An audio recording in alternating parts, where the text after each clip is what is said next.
Hello everyone, my name is Sweety Badhalia and welcome to SB Academy classes।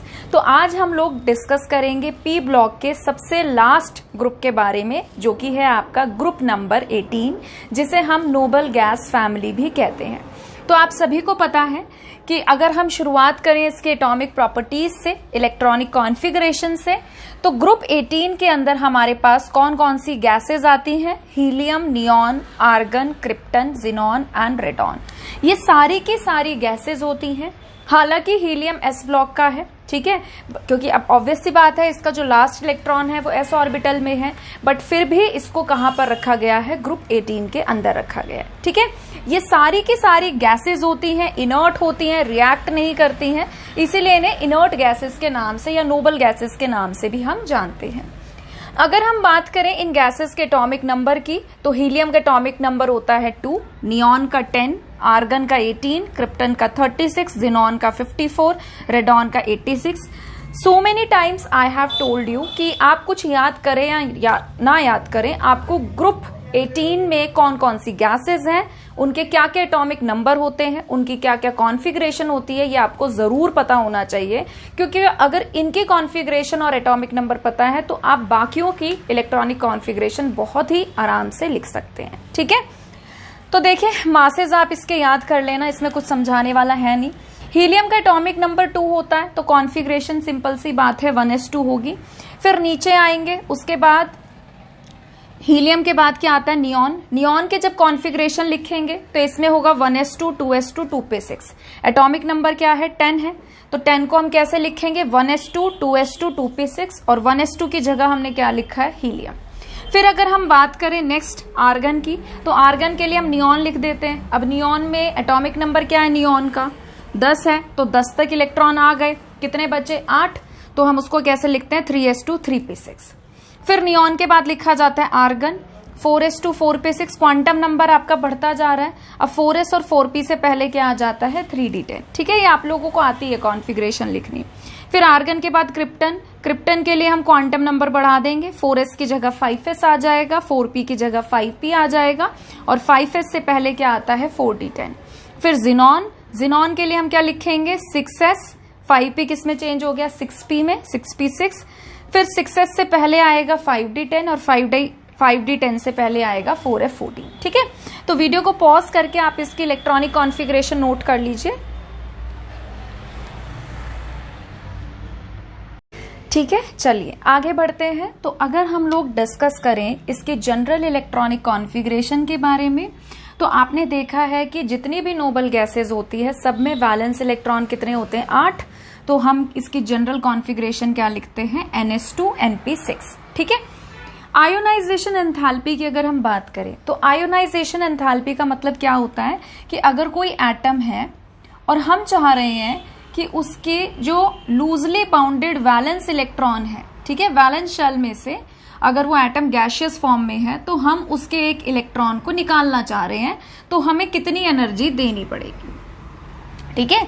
तो क्या कह रहे हैं हम? आयोनाइजेशन एंथैल्पी क्या होता है कि अगर हम किसी भी एटम की वैलेंस शेल में से कोई इलेक्ट्रॉन को निकालना चाह रहे हैं तो कितनी एनर्जी देनी पड़ेगी कि इलेक्ट्रॉन निकल जाए।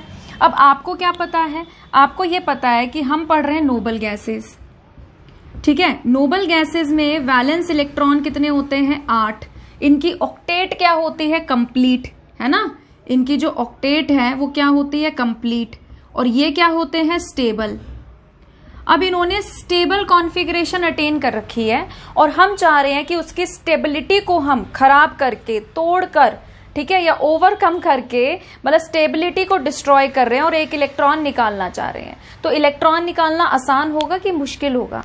ऑब्वियस सी बात है, मुश्किल होगा। तो आयोनाइजेशन एंथैल्पी की वैल्यू इसमें काफी ज्यादा पाई जाती है, बहुत हाई एनर्जी देनी पड़ेगी तब इलेक्ट्रॉन निकलेगा। ऐसा नहीं है कि इलेक्ट्रॉन निकालना मुश्किल है या नामुमकिन है, ठीक है, नामुमकिन कुछ भी नहीं है, बट एनर्जी ज्यादा देनी पड़ती है। तो यहाँ पे क्या लिखा है? जितनी भी हमारी इनर्ट गैस हैं उनकी बहुत ही हाई आयोनाइजेशन एंथैल्पी की वैल्यू होती है due to stable electronic configuration. However it decreases down the group. अब आपको पता है अगर हम ऊपर से नीचे जाते हैं तो साइज क्या होता है? बढ़ता है। जितना बड़ा साइज होगा, न्यूक्लियस से वैलेंस इलेक्ट्रॉन उतना ही दूर होगा, इनके बीच का अट्रैक्शन उतना ही वीक होगा और इलेक्ट्रॉन निकालना उतना ही आसान होगा। तो जितने बड़े साइज का एटम होता है उसमें से बाहर वाले इलेक्ट्रॉन को निकालना आसान होता है, ठीक है। तो ऊपर से नीचे आने पर इसकी वैल्यू जो है वो धीरे धीरे कम होने लगती है। जब साइज छोटा होता है उसमें से इलेक्ट्रॉन निकालना काफी मुश्किल होता है, वहां पे एनर्जी बहुत हाई लगती है। एटॉमिक रेडियस की बात करें तो आप सभी को पता है कि जब हम लेफ्ट टू राइट जाते हैं तो साइज धीरे धीरे कम होता है, ठीक है। और इतना कम हो जाता है कि जो इलेक्ट्रॉन है, साइज कम हो गया तो स्पेस कम हो गया, वॉल्यूम कम हो गया, इलेक्ट्रॉन आ गए पास पास, और जैसे वो इतना पास पास आएंगे तो वो एक दूसरे को रिपेल करते हैं, और लास्ट के अगर हम बात करें तो थोड़ा सा हमें साइज बढ़ता हुआ दिखाई देता है। तो एटॉमिक रेडियस की अगर बात करें तो इनका जो एटॉमिक रेडियस होता है वो एक्सपेक्टेशन से थोड़ा सा ज्यादा होता है, क्योंकि इलेक्ट्रॉन क्लाउड जो है वो स्लाइटली एक्सपैंड कर जाता है ड्यू टू वैन डर वाल रेडियाई, ठीक है। Atomic radii increases down the group, ऊपर से जब नीचे आते हैं तो प्रिंसिपल शेल हमारी बढ़ती है, नंबर ऑफ शेल्स बढ़ रही है तो साइज बढ़ेगा ही बढ़ेगा, ठीक है। आप यहाँ पे ये भी लिख सकते हैं कि एटॉमिक रेडियाई जो है इनर्ट गैसेस का वो ज्यादा पाया जाता है because of the electron cloud is slightly expanded due to inter electronic repulsion, ठीक है, ये भी आप लिख सकते हैं। फिर बात अगर हम करें इलेक्ट्रॉन गेन एंथैल्पी की, तो इलेक्ट्रॉन गेन एंथैल्पी का मतलब ये होता है कि कोई एटम है और वो एक इलेक्ट्रॉन एक्सेप्ट कर रहा है तो उसकी एंथैल्पी में या एनर्जी में कितना चेंज आया, कितना चेंज आया। नॉर्मली इलेक्ट्रॉन गेन एंथैल्पी की वैल्यू नेगेटिव पाई जाती है, बट क्योंकि अगर हम बात करें नोबल गैसेस की तो इनमें तो ऑलरेडी इलेक्ट्रॉन जो है वो शेल के अंदर फुल्ली फिल्ड है, ये स्टेबल है, ठीक है। तो इनके इलेक्ट्रॉन गेन एंथैल्पी की वैल्यू पॉजिटिव पाई जाती है। क्यों पाई जाती है, देखो मान लो मेरे पास है नियॉन, एटॉमिक नंबर 10, पहली शेल के अंदर 2 इलेक्ट्रॉन आ गए, सेकंड शेल के अंदर 8 इलेक्ट्रॉन आ गए। अब इसमें 8 से ज्यादा तो आ नहीं सकते, 5 6 7 8, ठीक है। अब इसमें 8 से ज्यादा इलेक्ट्रॉन तो आ नहीं सकते, तो जो हमारा नेक्स्ट इलेक्ट्रॉन जो हम एंटर करवाना चाहेंगे वो हमारा जाएगा हाइयर एनर्जी लेवल में, या आप कह सकते हो हाइयर एनर्जी शेल में जाएगा या लेवल में जाएगा। तो यहाँ पे हम क्या कर रहे हैं, पहले से एक तो नोबल गैस स्टेबल है, वो चाहती ही नहीं, उसको जरूरत ही नहीं है इलेक्ट्रॉन की, पर हम चाह रहे हैं कि एक इलेक्ट्रॉन ऐड हो ताकि हम उसकी रिएक्टिविटी को एनहांस कर सके, वो फर्दर किसी के साथ आगे रिएक्ट करे। तो हम कुछ कुछ करके देखते रहते हैं, वो आगे की बात है। पर इलेक्ट्रॉन गेन एंथैल्पी में हम चाह रहे हैं कि एक इलेक्ट्रॉन ऐड हो, और नोबल गैस कह रही है मुझे नहीं चाहिए, मैं तो स्टेबल हूं, बट फिर भी हम चाह रहे हैं जबरदस्ती कि नहीं भाई हम इलेक्ट्रॉन ऐड करवाएंगे, अब तो करना ही पड़ेगा। तो यहाँ पे हम इलेक्ट्रॉन हाइयर एनर्जी शेल या हाइयर एनर्जी लेवल में ऐड करवाना चाह रहे होते हैं जबरदस्ती, तो उसको स्टेबल से हम अनस्टेबिलिटी की तरफ धकेल रहे होते हैं। तो यहाँ पे हमें एनर्जी देनी पड़ती है, और यहाँ पर अगर हम बात करें EGE की, इलेक्ट्रॉन गेन एंथैल्पी की वैल्यू, तो वो हमें पॉजिटिव देखने को मिलती है, ठीक है। तो देखिए क्या लिखा है यहाँ पर, electron gain enthalpy, these elements have large positive value of electron gain enthalpy because they have stable electronic configuration. इनके electronic configuration stable है, and they have no tendency to accept the electron. ये खुद से तो चाह ही नहीं रहे कि इलेक्ट्रॉन एक्सेप्ट हो, हम जबरदस्ती इलेक्ट्रॉन ऐड करा रहे हैं, वो भी उसके हाइयर एनर्जी शेल में। तो हमें एनर्जी दे के उसके स्टेबिलिटी को ब्रेक करके अनस्टेबल करना पड़ता है और इलेक्ट्रॉन को ऐड करना पड़ता है, ठीक है। वीडियो को पॉज करके इसे नोट करिए प्लीज।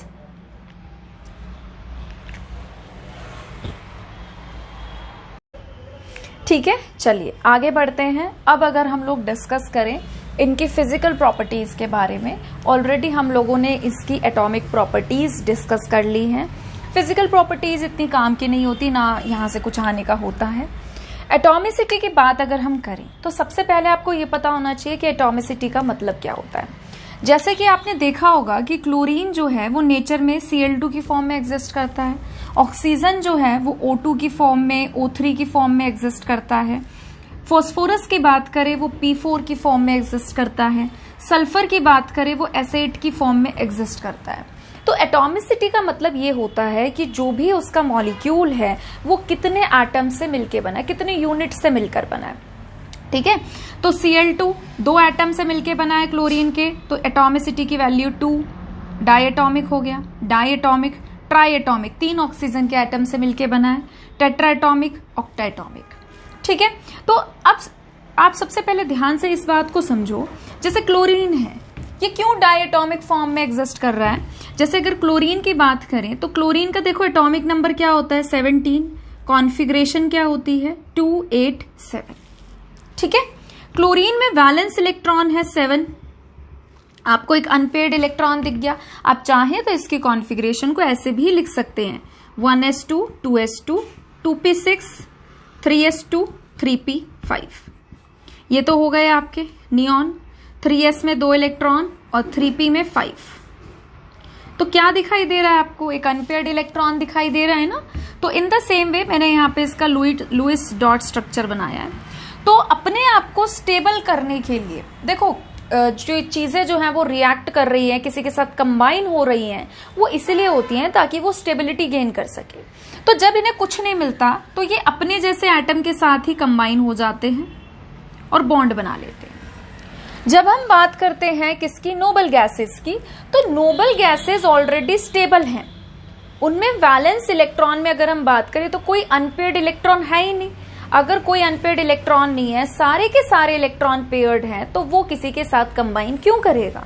देखो जैसे अगर हम नियॉन की बात करें तो क्या है 10, ठीक है, 2 8, 1s2 2s2 2p6, 2s में 2 इलेक्ट्रॉन आ गए, 2p में 6 इलेक्ट्रॉन आ गए, और सारे के सारे क्या है, पेयर्ड हैं।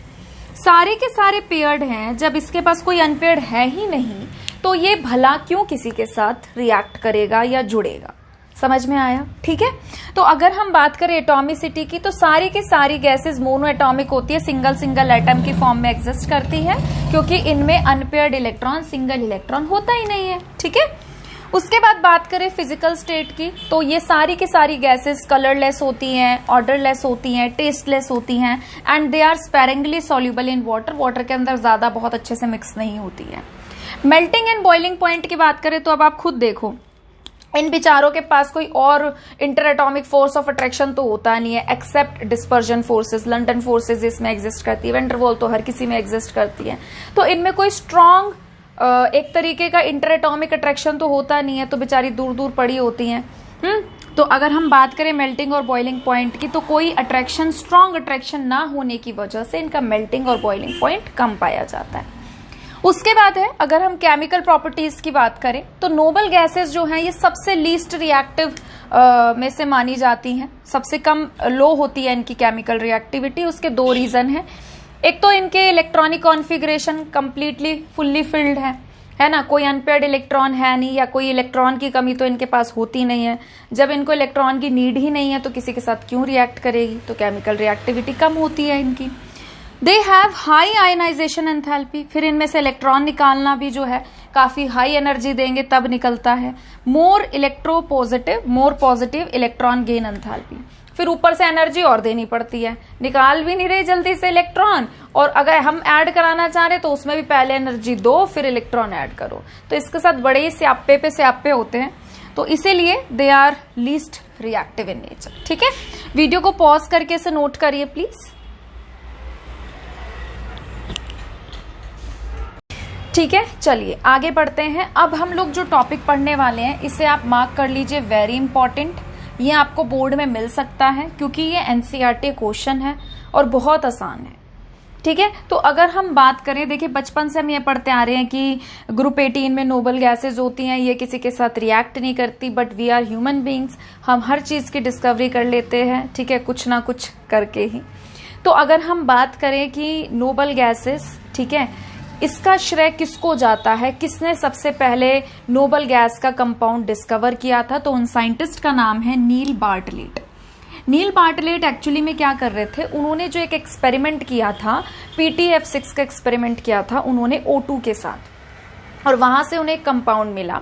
फिर उन्होंने क्या ऑब्जर्व किया, उन्होंने ये देखा कि जो उस कंपाउंड के अंदर ऑक्सीजन की आयोनाइजेशन एंथैल्पी की वैल्यू है वो बिल्कुल अप्रोक्सीमेटली लगभग सेम पाई जाती है किसके, आयोनाइजेशन एंथैल्पी ऑफ जिनोन के। तो उन्होंने कहा, मतलब उन्होंने सोचा, उनके दिमाग में ये आइडिया आया कि ऑक्सीजन और जिनोन, अगर इन दोनों की आयोनाइजेशन एंथैल्पी की वैल्यू लगभग समान है, एक समान है, तो मैं जिनोन का मतलब ऑक्सीजन की जगह जिनोन रखकर इस कंपाउंड को बनाकर क्यों नहीं देख सकता। तो उन्होंने क्या किया, PTF6 की रिएक्शन करा के देखे जिनोन के साथ, और वहां से उन्हें रेड कलर का कंपाउंड मिला और उन्होंने इन्वेंशन कर दी इस चीज की कि भाई नोबल गैस जो है वो भी कंपाउंड बनाने की क्षमता रखती है। ठीक है। हालांकि अगर हम बात करें क्रिप्टन की और रेडॉन की, तो उनके बहुत ही गिनती के एक दो आपको डाइफ्लोराइड्स वगैरह देखने को मिल जाते हैं, कुछ गैसेस के आपको अभी तक ट्रू कंपाउंड्स देखने को मिलेंगे ही नहीं। ठीक है, तो ये इंपॉर्टेंट है, एनसीईआरटी क्वेश्चन है, ये आपको पेपर में मिल जाता है और इसमें आपको यही पूरी की पूरी थ्योरी लिख के आनी है। ये आपको ज्यादा मार्क्स में नहीं मिलेगा, 2 नंबर में या 1 नंबर में मिलेगा, मोस्ट प्रोबेबली 2 नंबर में मिल सकता है। तो देखिए यहाँ पे क्या लिखा है, discovery of compound of inert gases, इसको किसने डिस्कवर किया था, नील बार्टलेट ने। ये नाम आपको ध्यान रखना है, भूल मत जाना। ठीक है, तो उन्होंने क्या लिख रखा है कि when oxygen is treated with PTF6, जब ऑक्सीजन को ट्रीट करते थे PTF6 के साथ, तो एक रेड कलर का कंपाउंड मिलता था, O2 plus PTF6 minus was formed. ठीक है, कॉम्प्लेक्स यहां पर फॉर्म हो रहा है। इन दिस कंपाउंड जो आयनाइजेशन एंथैल्पी थी मॉलिक्यूलर O2 की, वो आइडेंटिकल थी विद दैट ऑफ जिनोन। तो यहां से नील बार्टलेट को आइडिया मिला क्या कि भाई मैं जिनोन की डिस्कवरी करके देख सकता हूं कि जिनोन भी इसके साथ रिएक्ट करके कोई कंपाउंड फॉर्म कर सकता है क्या। तो उन्होंने क्या किया, उन्होंने जिनोन को मिक्स कर दिया PTF6 के साथ और उन्हें क्या मिला, एक रेड कलर का कंपाउंड मिला जिसका फॉर्मूला क्या था, Xc प्लस PTF6 माइनस।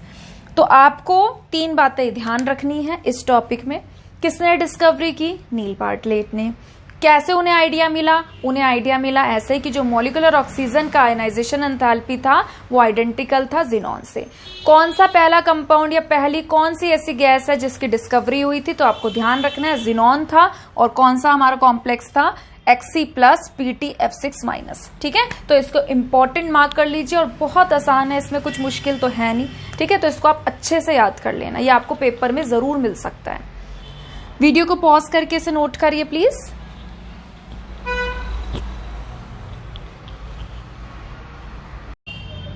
ठीक है, चलिए आगे बढ़ते हैं। अब हम लोग थोड़े इंपॉर्टेंट चीजें डिस्कस करेंगे। अगर ग्रुप 18 से कुछ आएगा तो एक तो वो नील बार्टलेट वाला क्वेश्चन आ सकता है या फिर ये रिएक्शन आ सकती है। इसके बाद में एक हाइड्रोलिसिस की रिएक्शन और कराऊंगी वो।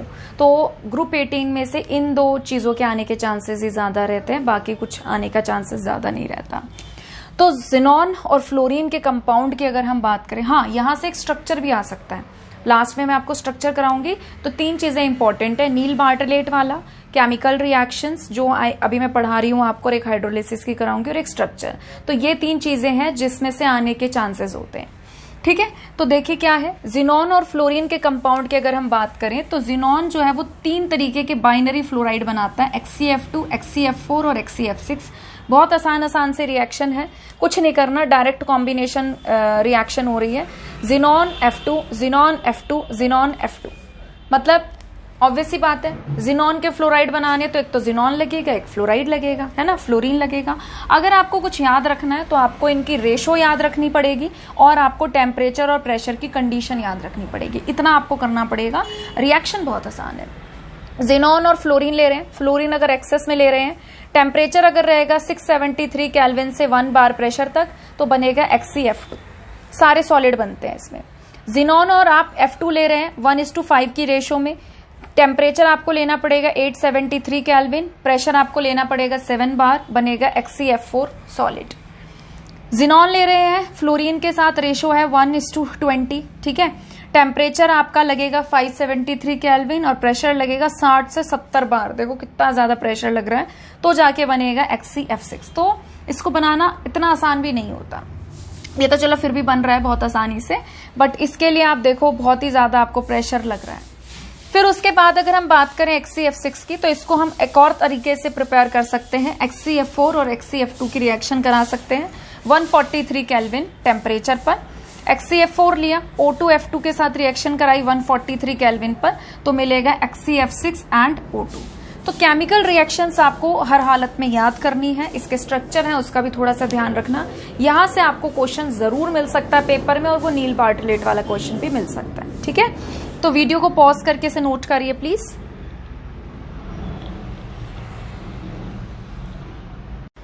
ठीक है, चलिए आगे बढ़ते हैं। अब हम लोग डिस्कस करेंगे जिनॉन और फ्लोराइड के कंपाउंड की प्रॉपर्टीज के बारे में। तो देखिए, अगर हम बात करें जितने भी इसके फ्लोराइड्स होते हैं, 3 ही होते हैं, XCF2, XCF4 और XCF6। तो सबसे पहली प्रॉपर्टी क्या है कि ये क्रिस्टलाइन कलरलेस सॉलिड होते हैं और सबलाइम कर जाते हैं बहुत ही जल्दी एट रूम टेम्परेचर पर 298 केल्विन पर। साथ ही साथ they are readily hydrolysed even by traces of water, मतलब इतने ज्यादा रिएक्टिव होते हैं कि ट्रेसेस ऑफ वाटर मिल गया ना तो उसके साथ भी रिएक्शन शो कर जाते हैं। तीसरी ना इनकी प्रॉपर्टी आप एक ये और लिख लो, they are fluorinating agent. They are fluorinating agent, बहुत ही अच्छे फ्लोरिनेटिंग एजेंट होते हैं, फ्लोरिनेटिंग एजेंट बहुत ही अच्छे। ठीक है, तो देखिए XCF2 है, इसका हाइड्रोलिसिस किया तो हाइड्रोलिसिस करके क्या देता है ये HCHFnO2, ये रिएक्शन इंपॉर्टेंट है। फिर उसके बाद है जिनॉन फ्लोराइड में react with fluoride ion acceptors to form cationic species, cationic species भी ये बनाते हैं, और fluoride ion donors to form fluoroanions, fluoroanions भी ये बनाते हैं। ठीक है, तो आप देख सकते हैं XCF2 है, XCF2 है PF5 के साथ रिएक्ट कर रहा है, बना रहा है XCF प्लस और PF6 माइनस। तो यहाँ पे 2 कॉम्प्लेक्सेस बने, केटाइनिक and anionic. XCF4 antimony F5 के साथ रिएक्ट कर रहा है, XCF3 प्लस बना रहा है और SbF6 माइनस बना रहा है। रिएक्शन आपको याद करनी पड़ेगी। ठीक है, XCF6 और MF, M क्या है, मेटल, जो आपका सोडियम, पोटेशियम, रुबिडियम, सीजियम में कुछ भी हो सकता है।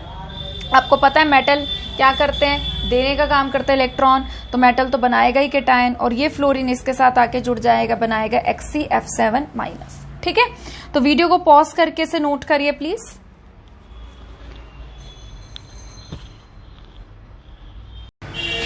ठीक है, चलिए आगे बढ़ते हैं। अब हम लोग डिस्कस करेंगे जिनॉन और ऑक्सीजन के कंपाउंड के बारे में। तो 2 तरीके की हाइड्रोलिसिस होती है, एक होती है कंप्लीट हाइड्रोलिसिस और एक होती है पार्शियल हाइड्रोलिसिस। जब हम XCF4 और XCF6 की हाइड्रोलिसिस करते हैं कंप्लीट वाटर से, हाइड्रोलिसिस वाटर से ही किया जाएगा, तो वो देता है XCO3। XCF4 लिया है, वाटर के साथ कंप्लीट हाइड्रोलिसिस कर दिया, जिनॉन अलग, XCO3 मिला है, HF और 3O2, ये इंपॉर्टेंट रिएक्शन है। फिर XCF6 की हम रिएक्शन कर रहे हैं वाटर के साथ, ये भी XCO3 दे रहा है। अगर हम पार्शियल हाइड्रोलिसिस करते हैं XCF6 का, तो ये हमें ऑक्सीफ्लोराइड XCOF4 और XCO2F2 देता है। ठीक है, तो ये भी इंपॉर्टेंट रिएक्शन है, आपको काफी ज्यादा ध्यान रखना पड़ेगा इनकी सोशियोमेट्री का, काफी ज्यादा। तो XCF6 जब एक मॉलिक्यूल वाटर के साथ रिएक्ट कर रहा है, ये दे रहा है XCOF4 और HF। जब XCF6 2 टाइम्स वाटर के साथ रिएक्शन कर रहा है, ये दे रहा है XCO2F2 और 4HF, और जब XCF6 3 टाइम वाटर के साथ रिएक्ट कर रहा है तो दे रहा है XCO3HF। तो इसको याद रखना। फिर अगर हम बात करें structure of some xenon compound की, इसमें ये बहुत इंपॉर्टेंट स्ट्रक्चर्स है, सारे इंपॉर्टेंट है। ठीक है, कुछ 2-4 हैं जो मैं आपको वेरी वेरी इंपॉर्टेंट बता रही हूँ। तो ये भी आ सकता है, ये भी आ सकता है, आने को तो देखो कोई भी आ सकता है इसमें से, बट ये आपके ज्यादा इंपॉर्टेंट है। तो आप सभी को पता है कि जिनोन नोबल गैस है, वैलेंस इलेक्ट्रॉन कितने होंगे, 8 होंगे। ठीक है, तो जिनोन के पास वैलेंस इलेक्ट्रॉन 8 है, 2 यहाँ, 4, 6, 7, 8। फ्लोरीन के पास वैलेंस इलेक्ट्रॉन 7 हैं। ठीक है, अब आपको ये पता है कि जब हम लोन पेयर को और बॉन्ड पेयर को सेट करते हैं तो लोन पेयर और लोन पेयर में मैक्सिमम रिपल्शन होता है, इसलिए हमारी जो प्रायोरिटी रहती है वो ऐसी रहती है कि लोन पेयर को ऐसी पोजीशन पे, ऐसे एंगल पे रखा जाए जिसमें वो मैक्सिमम एंगल पे रहे और दूर दूर रहे। ठीक है, तो अगर हम बात करें इसकी, तो ये एक तरीके की टीबीपी ज्योमेट्री हो रखी है। जिसमें 3 तो हमारे 120 डिग्री के हैं और 2 हमारे 90 डिग्री के हैं। तो लोन पेयर को 90 डिग्री पे ना रख के कहाँ पे रखा गया है, इक्वेटोरियल पोजीशन पे, और फ्लोरीन को कहाँ रखा गया है, एक्सियल पोजीशन पे। तो अगर हम इसकी शेप की बात करें तो लोन पेयर को काउंट नहीं करेंगे तो आपको कैसा दिखाई दे रहा है, लीनियर। इसकी क्या होती है XCF4 की, स्क्वायर प्लेनर। XCF6 की क्या होती है, डिस्टॉर्टेड ऑक्टाहेड्रल। ऑक्टाहेड्रल जो है that is basically like this, ठीक है। बट यहां पे एक लोन पेयर आ गया जिसकी वजह से वो थोड़ा सा क्या हो गया है, डिस्टॉर्टेड हो गया है। फिर अगर XCOF4 की बात करें तो ये स्क्वायर पिरामिडल ज्योमेट्री बनाता है, और XCO3 की बात करें तो ये पिरामिडल ज्योमेट्री बनाता है, ठीक है। तो वीडियो को पॉज करके इसे नोट करिए प्लीज।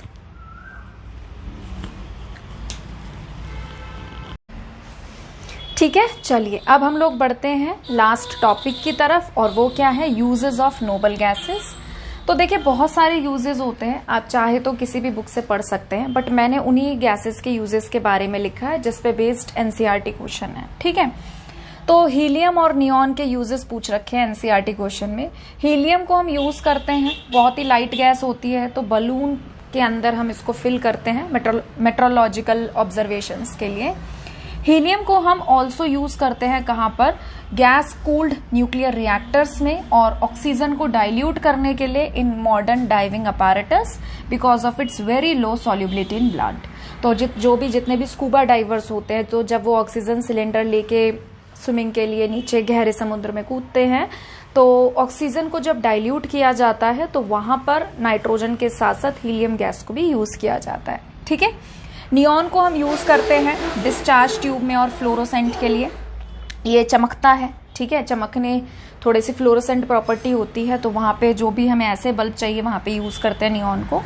नियॉन के बल्ब हम बोटेनिकल गार्डन में यूज करते हैं, और नियॉन को हम वोल्टेज रेगुलेटर और इंडिकेटर में यूज करते हैं। हीलियम को हम जब NMR और ये MRI डायग्नोसिस होता है तो वहां पे जो मैग्नेट्स बनाई जाती हैं वहां पे भी हीलियम का यूज किया जाता है, ठीक है। तो there are several other uses also, अगर आप चाहें तो बुक में से पढ़ सकते हैं, ये भी सफिशिएंट है, इससे भी आपका काम जो है वो चल जाएगा, ठीक है। तो वीडियो को पॉज करके इसे नोट कर लीजिए प्लीज।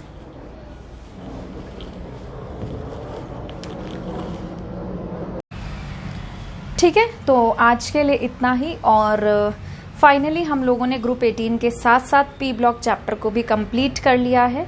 आप मुझे कमेंट सेक्शन में ज़रूर बताइएगा कि आपको पी ब्लॉक चैप्टर कैसा लगा, आपको समझ में आया कि नहीं आया, या अगर आपने किसी तरीके की प्रॉब्लम फेस की तो वो किस तरीके की थी, ठीक है। तो जो भी मैंने लेक्चर्स यहाँ पर अपलोड किए हैं पी ब्लॉक से रिलेटेड, आपको कुछ नहीं करना, आपको बहुत अच्छे से ध्यान से उनको फुल कंसंट्रेशन के साथ समझने की कोशिश करनी है। नोट्स बना लीजिए अपने, ठीक है, और फिर उसके बाद आप लोग एनसीईआरटी क्वेश्चंस अच्छे से याद कर लीजिए। आपके पी ब्लॉक में से एक भी नंबर इधर का उधर नहीं जाएगा, इस चीज की गारंटी मैं आपको देती हूँ, ठीक है। बस बशर्ते आपको ध्यान से लेक्चर्स को समझना है, नोट्स बना के उन्हें याद करना है, और एनसीईआरटी क्वेश्चंस अच्छे से याद कर लेने हैं। पी ब्लॉक में आपको एक भी क्वेश्चन एनसीईआरटी से बाहर या मेरे नोट से बाहर का नहीं मिलेगा, ठीक है। और बिल्कुल मुझे कमेंट सेक्शन में ज़रूर बताइएगा कि आपको पी ब्लॉक चैप्टर या इस चैप्टर की वीडियो सीरीज कैसी लगी, आपको पसंद आई कि नहीं आई। जल्द ही मिलेंगे एक नई वीडियो लेक्चर के साथ, अपना ध्यान रखिए, थैंक यू।